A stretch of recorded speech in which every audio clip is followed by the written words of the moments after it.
жазып калтырган эмгеги кымбат алтындан.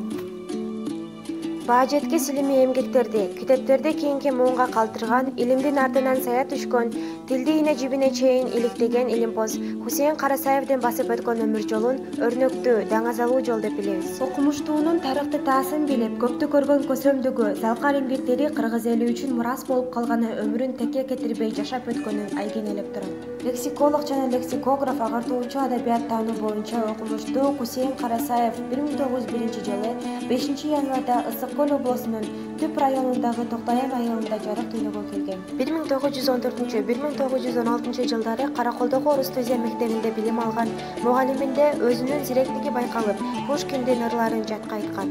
Орус илим булагынан суу ичкен Хусейин 1916 жылдагы Аламатта эли менен бирге Кытайга качып, оор кыямат күнгө туш болот. Ошол мүшкүл күндөр, улут трагедиясы Хусейиндин жүрөгүндө кеткис тап калтырган. 1921-жылы өз эли жерине кайтып келип, эл оозуна алынып, коомго аралашкан. 1925-жылы Ташкенттеги Таалим-тарбия институтун аяктаган. Кыргыздын туңуч гезити Эркин тоону чыгаруучулардын тобуна кирген.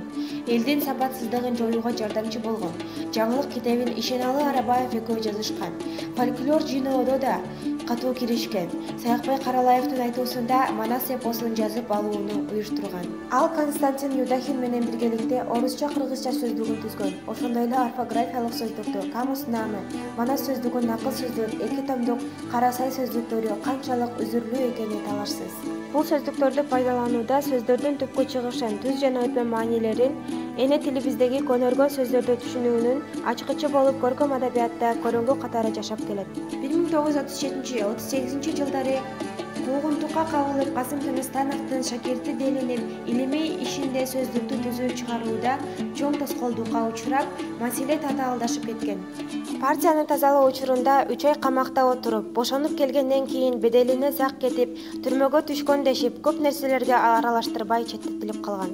Өкүмзор бийликтин кысымында жашап келген Хусейин Карасаевке кайра куруунун таасири тийип, эркиндик берилген убакта бир топ илимий эмгектерди жаратты. Замандаштарынын эскерүүсүндө өмүрүнүн соңку жылдарында Карасаев өзүрлүү да, жемиштүү да иштегенин айтышат. Сөздүк түзүү ишине негиз салган, кыргыз алфавитинин бардык түрүн түзүүгө катышкан, элдик оозеки чыгармаларды изилдеген, Семетей баш болгон жомок дастандарды жыйнаган илимпоз окумуштууну эскерүү ар бир инсандын милдети экенин унутпасак. Хусейин Карасаевдин басып өткөн даңазалуу өмүр жолу менен таанышып жатып, залкар инсанга таандык төмөнкү заттар мага зор таасир калтырды.